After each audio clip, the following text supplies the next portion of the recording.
se pretende cursar ou se é somente um curioso, esse vídeo aqui é para você. Além das matérias que eu estudei nesse quinto período, eu também vou compartilhar as experiências mais marcantes que eu tive nesse semestre, além dos aprendizados que eu tive também vou levar para minha vida. E de bônus, eu ainda vou te dar 4 dicas bem práticas, bem objetivas para você que está indo aí para o quinto período da faculdade. Não vai me enrolar muito, bora logo pro vídeo que eu tenho certeza que você vai gostar. Oi gente, que bom ver vocês aqui de novo. Estamos de cenário novo por aqui. Sim, eu me mudei, então a minha vida nesses últimos meses estava bem enrolada, bem corrida, faculdade, mudança, muitas coisas acontecendo ao mesmo tempo. Mas cá estou nesse novo cenário, nessa nova casinha para continuar compartilhando com vocês as minhas experiências na vida, na faculdade, enfim. Estou com muita saudade de estar aqui falando com vocês, eu gosto muito desse lugar, mas que bom, graças a Deus eu consegui voltar e aqui estamos nós para mais um resumo daqueles bate-papos que vocês amam sobre o meu período na faculdade. Hoje eu vou contar como foi o meu quinto período na faculdade de psicologia e olha, já estamos na metade do curso e é muito louco pensar sobre isso, né? Porque, cara, parece que foi ontem que eu comecei a faculdade, de verdade, às vezes eu fico meio chocada quando eu penso nisso. Mas eu diria que esse foi um semestre que me provocou muito, sabe? Que me fez parar pra pensar, pra refletir, até sobre coisas que eu nunca tinha parado pra pensar. Inclusive, nesse semestre, eu fiquei com aquela sensação de que eu realmente estava numa faculdade de psicologia, sabe? Porque parece que conforme a gente vai avançando, as matérias elas vão ficando cada vez mais específicas, né? Lá no começo, no primeiro e segundo período, são matérias mais genéricas, né, mais históricas, mais contextuais. Você não se sente muito ainda dentro da psicologia, mas conforme vai avançando e nesse quinto período eu senti que avançou um pouco mais nisso, a gente começa a ir se envolvendo mais e entendendo que a gente realmente está na faculdade de psicologia. Isso é bem legal. Então, para ficar mais didático esse vídeo, para você compreender melhor a mensagem que eu quero passar, eu vou dividir esse vídeo em algumas partes. Eu vou começar falando sobre as matérias em si. Depois eu vou falar sobre algumas experiências que me marcaram e que podem ser interessantes para você também. Vou falar de lições que eu aprendi nesse semestre. E por fim, vou trazer 4 dicas práticas para você que está indo para o quinto período da faculdade, que tenho certeza que vão te ajudar, tá? Então esse vídeo está bem especial, está bem completinho. Então não sai, fica até o final que eu tenho certeza que vai valer a pena. Então bora lá, falando das matérias que eu tive, eu vou começar falando de Psicologia do Trânsito. Esse nome provoca certa curiosidade na gente, né? Eu mesma, quando vi que ia estudar essa matéria, fiquei super pensativa, curiosa, tentando entender o que seria, né, psicologia do trânsito, o que um psicólogo do trânsito faz e tudo mais. E muitos de nós, geralmente, chegamos com aquele pensamento de que o psicólogo do trânsito é aquele que vai trabalhar aplicando teste falográfico lá no Detran, né? É a ideia geral que a gente tem de um psicólogo do trânsito. Mas a gente aprende, conforme a gente vai estudando essa matéria, que, na verdade, é muito além disso. E, em resumo, eu poderia dizer que essa disciplina mostrou como o comportamento humano afeta o trânsito, ou seja, como que a nossa subjetividade vai afetar as nossas ações, nossos relacionamentos no trânsito, desde decisões mais impulsivas até questões mais sociais e culturais. Então foi uma matéria onde o professor ele trouxe muitos documentos para a gente ler, para a gente debater em sala de aula. Resoluções do CFP, que é o Conselho Federal de Psicologia, sobre questões relacionadas ao trânsito. Como, por exemplo, a Resolução 1 de 2019, que vai instituir as normas e procedimentos para perícia psicológica no contexto do trânsito. E estudamos sobre o PNATRANS, que é o Plano Nacional de Redução de Mortes e Lesões no Trânsito. E estudamos as funções psicológicas e cognitivas que estão presentes, né, na hora que a gente está ali dirigindo, como por exemplo, memória, atenção, percepção. E estudamos também parte do livro Avaliação Psicológica Compulsória, que eu vou deixar aí na tela aparecendo para vocês, que vai tratar da visão de profissionais que trabalham com avaliação psicológica no contexto do trânsito. Enfim, a gente realmente precisou ler muita coisa para essa disciplina. E também, como trabalho, nós tivemos que entrevistar um psicólogo do trânsito, que não foi tão fácil assim, porque a gente custou para encontrar. E a ideia era entender, né, como que funcionava o dia a dia prático dele, como que ele foi parar na psicologia do trânsito, que conselhos ele daria para um estudante de psicologia que tivesse interesse em trabalhar com a psicologia do trânsito. Foi legal, a gente fez uma entrevista online mesmo com ele. e foi bem interessante. E nessa matéria eu finalizei com média 8,7. A próxima matéria foi Ética e Psicologia e essa matéria foi assim, um banho de consciência. A gente discutiu o papel ético do psicólogo, os limites da profissão, né? Ou seja, até onde eu posso ir enquanto psicólogo e os dilemas reais, né? Casos reais que a gente um dia vai viver lá na nossa prática quando a gente estiver formado. Então, assim, foi uma matéria que trouxe muita reflexão mesmo, sabe? E reflexões importantes e necessárias. Nós lemos todo o código de ética, inclusive, se você tiver curiosidade, ele está disponível de forma gratuita aqui na internet, é só você digitar lá Código de Ética e Psicologia, que você vai conseguir encontrar, mas para facilitar eu vou deixar ele aqui também na descrição, é só você baixar rapidinho o PDF. Ele é bem curtinho, rapidinho você lê, consegue entender e é bem importante essa leitura, gente. Principalmente para você que está na faculdade já de psicologia e ainda não leu, olha, para tudo e leia, porque é muito importante, tá? Infelizmente, nós vemos muitos profissionais cometendo muitos erros, faltas gravíssimas, posturas antiéticas que a gente não pode reproduzir, né, enquanto profissionais lá futuramente. Então, é importante a gente estar atento, a gente estar conectado com o que o nosso código de ética da nossa profissão diz, né, nos orienta em relação às nossas posturas, posicionamentos e tudo mais. Então, nós tivemos toda uma discussão sobre o que é ética, sobre o que é moral. Também vimos sobre bioética, que é a ética mais voltada para o campo da saúde. Nós também lemos muitas resoluções, como, por exemplo, uma resolução que falava sobre a questão de você usar seres humanos em pesquisa, né? Ou seja, isso é ético, isso não é ético? Pode, não pode? Como é que funciona isso? Lemos também sobre orientação sexual, racismo, sobre o caráter laico da prática psicológica, também muito importante. Muita gente falha nesse ponto também. Ou seja, pontos muito sensíveis, mas que são extremamente importantes de serem pensados na nossa prática, né, enquanto psicólogo, sob um olhar ético. Então é aí uma matéria que eu considero muito importante da gente absorver, entender bem, participar bem das discussões, das reflexões, porque a gente vai precisar muito dela na nossa prática, né? Então eu finalizei essa matéria com média 9,7. A próxima matéria foi entrevistas e testes projetivos. Aqui nós aprendemos como aplicar algumas técnicas, como por exemplo o teste HTP, que é aquele da casa, da árvore e da pessoa. O Pfister ou Pfister, não sei pronunciar direito, me desculpa, mas é aquele que vai falar das pirâmides coloridas. O Rorschach também vimos, que é aquele famosinho, né, das manchas de tinta.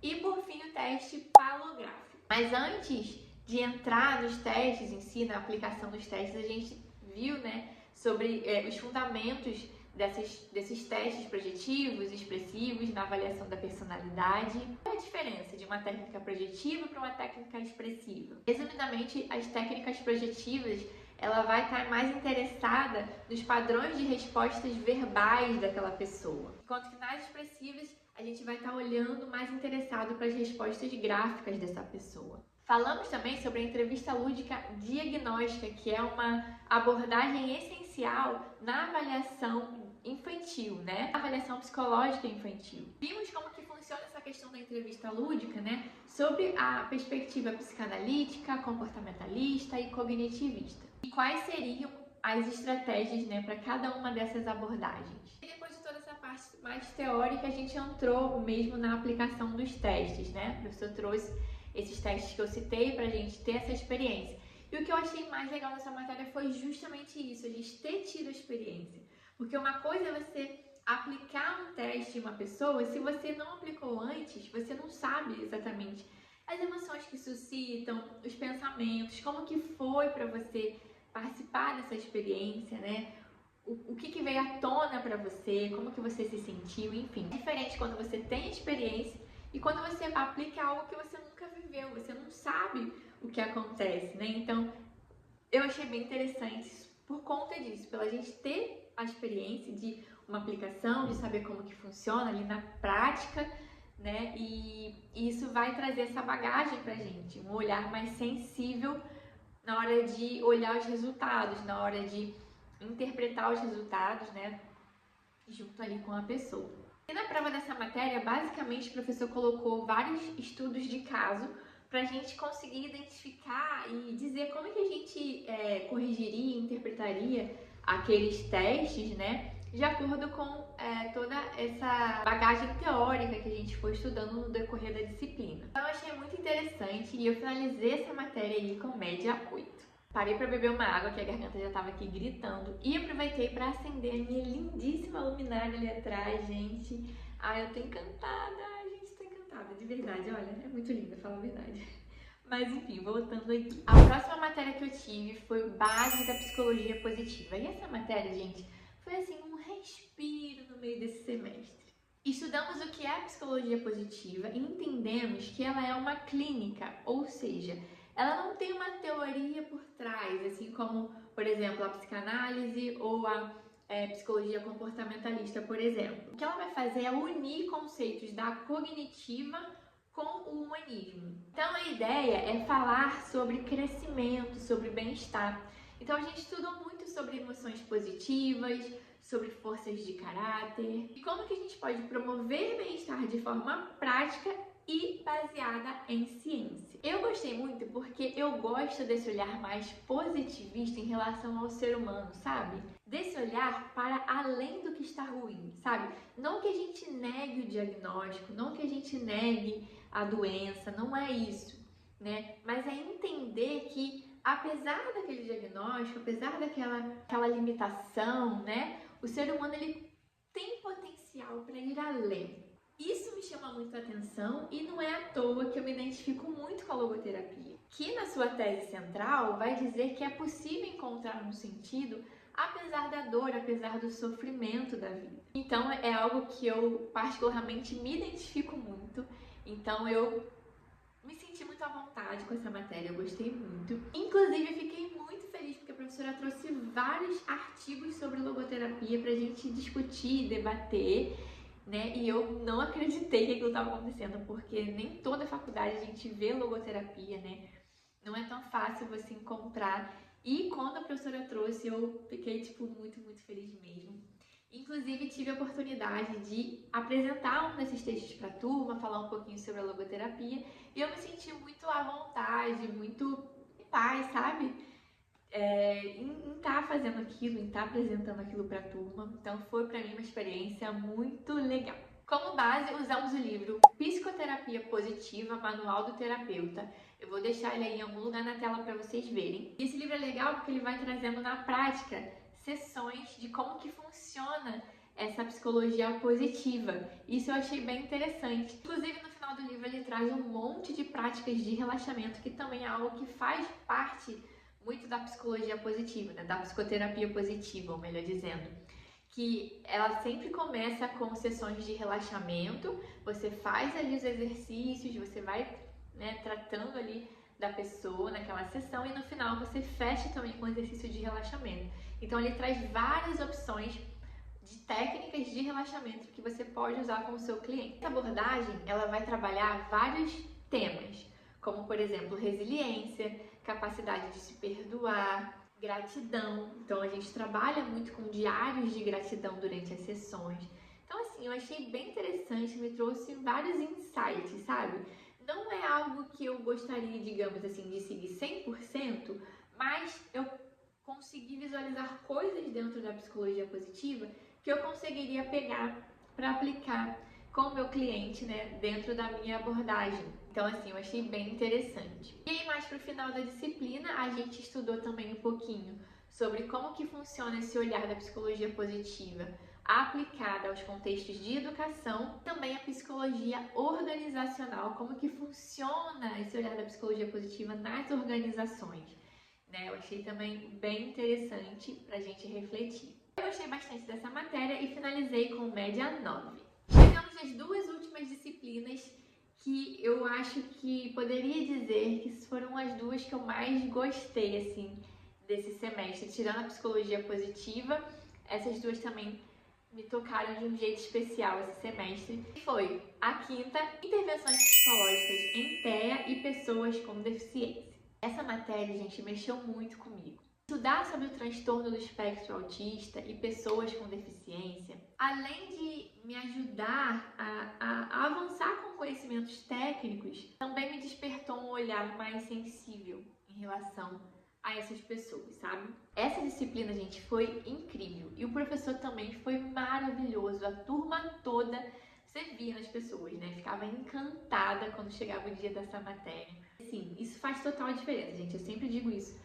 A matéria pode ser horrível, mas se o professor tem uma boa didática, você passa a gostar da matéria. Nesse caso, a matéria não era horrível, era já maravilhosa. E com o professor maravilhoso, só foi o combo perfeito. E aí, antes da gente começar a discutir de cara, o que é o TEA, a gente fez uma discussão sobre a psiquiatria contemporânea e os seus principais desafios. Então, estudamos o DSM, que é o Manual dos Transtornos Mentais, Esse semestre foi a primeira vez que a gente teve contato com o DSM, tanto nessa disciplina quanto na próxima que eu vou falar.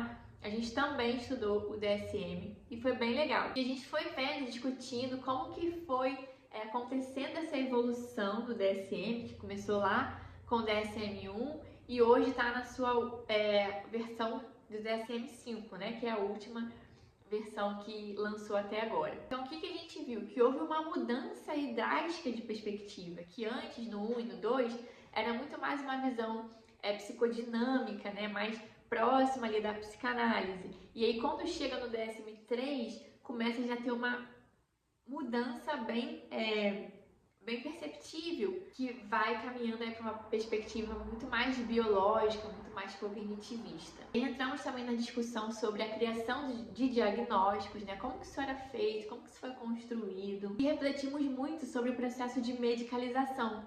E o que seria isso? Medicalização é quando você pega algo que não é doença, que não é patológico, que não é medicável, e transforma em algo que é medicável, que é patológico, que é doença. Então, isso é um processo de medicalização. E os manuais, como o DSM, o CID-11, eles vêm o quê? Para definir quem que pode ser considerado tendo uma doença ou não, que tipo de tratamento deve ser oferecido, quem pode receber direitos e benefícios como portador, etc. E sobre o TEA, propriamente dito, nós fizemos um panorama histórico desde lá do início, quando o autismo era considerado resultado de distúrbios nas interações precoces entre a mãe e essa criança, os pais e essa criança, que era algo muito mais da lógica afetiva, digamos assim, até chegar na sua concepção atual, que hoje é considerado o autismo como algo que é muito do âmbito cognitivo cerebral, Sendo considerado hoje o autismo dentro de um espectro. Existe um espectro, não é só autismo, mas é o transtorno do espectro autista. Então, assim, foi muito legal essa matéria, gente, de verdade. A gente teve reflexões, insights muito legais, então eu gostei muito. E finalizei com média 9,6. E por último, mas não menos importante mesmo, eu deixei a psicopatologia 1, que é talvez a matéria que eu tenha ficado assim mais ansiosa para estudar, Porque é aquela matéria que a gente vai ver mais profundamente os transtornos. É o início da compreensão dos transtornos mentais. Então, assim, foi desafiador? Foi. Mas foi interessante porque me ajudou a entender que por trás de cada diagnóstico tem uma história, tem o ser humano. E também, na maioria desses transtornos, como por exemplo esquizofrenia, transtorno dissociativo, transtorno de personalidade antissocial, a maioria desses transtornos assim, considerados mais graves, a gente entende que o trabalho não vai ser só nosso do psicólogo, mas deve ser um trabalho em equipe, um trabalho multiprofissional, ou seja, além de nós, precisam ter outros profissionais envolvidos, como um psiquiatra, um nutricionista, um neurologista, Vários outros profissionais envolvidos para conseguir dar conta dessa demanda. Não é algo que só, por exemplo, a terapia cognitivo-comportamental vai dar jeito. É preciso ter algo muito mais complexo, uma equipe mesmo, trabalhando juntos para que essa pessoa ela seja acolhida, ela seja compreendida em todas as suas camadas, né, digamos assim. Então, assim, essa matéria ela foi muito interessante mesmo, mas ao mesmo tempo também desafiadora, porque a gente tinha muito conteúdo. Cada aula era slides e muitos detalhes, sabe? Muitas informações mesmo. E como tudo é muito novo, a gente meio que deu uma assustada, mas assim, foi muito interessante. E a professora, ela é bem didática, isso também fez muita diferença. Era uma matéria que a gente teve numa sexta-feira à noite, imagina, né? Já tá super cansado, super esgotado, mas a turma ela ia em peso para as aulas. Mesmo apesar do cansaço, né? A turma ia e participava, interagia, e realmente a professora tinha uma didática muito boa. E tinha um plus também. Ela já tem uma formação de enfermagem, né? Ela é enfermeira além de psicóloga. Então ela trazia muitos exemplos da prática dela, trabalha também no hospital psiquiátrico, então ela trazia muitos exemplos da prática, e isso também ajudou muito. Pegar aquela teoria e a gente conseguir ver aplicando na prática, sabe? Isso também deu um plus, explodiu a nossa mente, e isso foi muito legal também. Falando dos conteúdos, a gente estudou sobre exame psíquico, né? Como que se faz um exame psíquico, que é uma das etapas da anamnese, né? Naquele nosso primeiro encontro com o cliente, quando ele chega, tem toda uma etapa ali de coisas que a gente vai analisando, e o exame psíquico está dentro dessa etapa da anamnese. Falamos sobre neurose, sobre psicose, falamos sobre diversos transtornos de ansiedade e depressivos também, como por exemplo, transtorno fóbico, transtorno dissociativo e compulsivo, transtorno obsessivo compulsivo, o famoso TOC, o transtorno de estresse pós-traumático, transtorno hipocondríaco. Falamos também de distimia, que é o transtorno depressivo persistente. Falamos sobre esquizofrenia, que está dentro das psicoses, transtorno de personalidade antissocial. Enfim, gente, bastante coisa mesmo que a gente viu, como eu falei. Mas, em resumo, eu diria que foi uma das minhas matérias preferidas desse semestre. E eu finalizei com média 7,5. E essas foram as matérias que eu tive esse semestre. Agora, caminhando para um lado mais de experiências pessoais, a faculdade de psicologia ela tem me ensinado muito, sabe?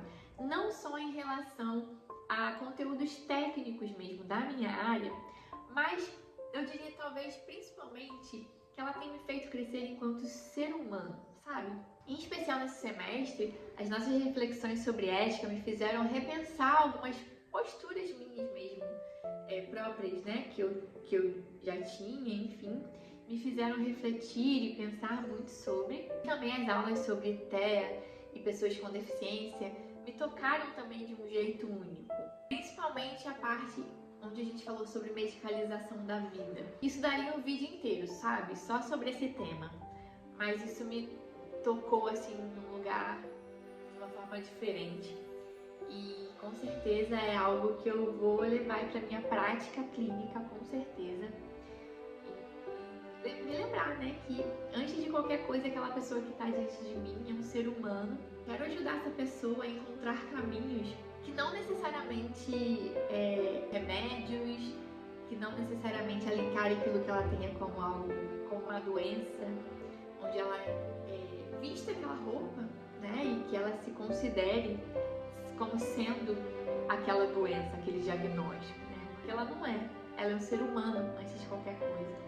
Então, poder trabalhar com essa pessoa e tentar fazer com que ela se enxergue para além disso, desse diagnóstico, é algo que eu gostaria de fazer enquanto psicóloga, né? E eu fiquei muito pensativa em relação a isso. Então, foi bem interessante. E o maior aprendizado, eu diria que talvez entender que ser psicólogo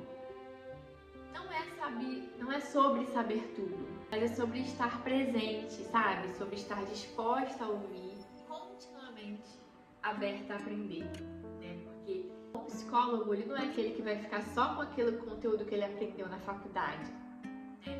Ele vai estar sempre se desenvolvendo, sempre estudando, sempre buscando melhores maneiras para se aprofundar, para poder ajudar cada vez mais aquela pessoa que está diante dele.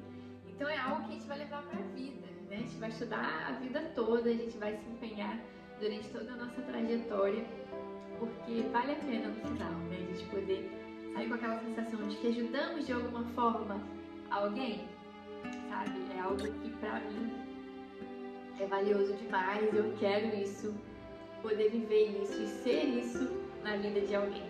E também que o cuidado com o outro começa no cuidado com a gente mesmo. Nós tivemos também uma experiência esse semestre muito legal. Nós fomos visitar uma instituição pró-crianças cardiopatas aqui no Rio de Janeiro. A gente teve a oportunidade de abrir uma roda de conversa, né, para ouvir pais de crianças que estavam ali com algum tipo de limitação, né, com algum transtorno, com alguma doença. E ali naquela sala de espera, enquanto eles estavam aguardando seus filhos no atendimento, a gente conversou com eles e a gente levou a seguinte pergunta: mas, cara, vocês estão aqui, estão cuidando, se dedicando pelos seus filhos, mas quem é que cuida de quem cuida? Quem é que cuida de vocês? Pessoas que cuidam, né? Porque muitas vezes essas pessoas, elas são esquecidas por elas mesmas, né? Elas vivem ali para cuidar dos seus filhos, para oferecer para eles o que eles precisam, mas e elas? Elas acabam muitas vezes se esquecendo delas mesmas, do que elas gostam, de quem elas são, dos seus gostos mesmo, não sabem, se esquecem. Então isso é importante. Para a gente cuidar do outro, a gente precisa estar bem, em primeiro lugar, com a gente mesmo. Então, esse também foi um aprendizado muito valioso que eu tive desse semestre, nas nossas reflexões, nas nossas atividades, e que você reflita também sobre isso. E para você que está indo aí para o quinto período, anota essas 4 dicas práticas que podem te ajudar muito aí na sua trajetória. A primeira é: leia com propósito, não só para a prova.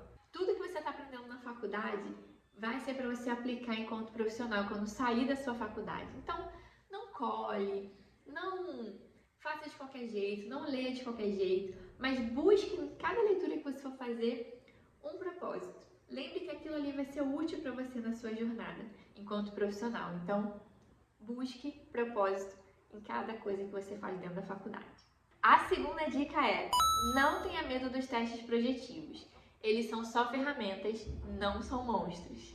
Terceira dica: leve a ética para a sua vida. Sendo você psicólogo ou não, na profissão que você estiver, seja ético em tudo o que você vier a fazer. Isso faz toda a diferença na sua prática enquanto ser humano. Quarta e última dica é: se envolva com as questões sobre inclusão e acessibilidade, se envolva em palestras, busque mais informações sobre isso, porque isso vai para muito além da sala de aula. São questões muito importantes que precisam também fazer parte do nosso olhar enquanto psicólogo. E aí, gostou do vídeo? Espero que sim, espero que você tenha ficado até o final. Se você gostou, deixe seu like, se inscreve, compartilha com alguém que também está aí nessa jornada da psicologia junto com você. Se você quiser acompanhar os resumos anteriores da minha saga até aqui, eu vou deixar o link da playlist aparecendo aqui em algum canto da tela e também aqui na descrição desse vídeo, tá? É só você clicar e acompanhar, fazer uma maratona aí dos semestres até aqui.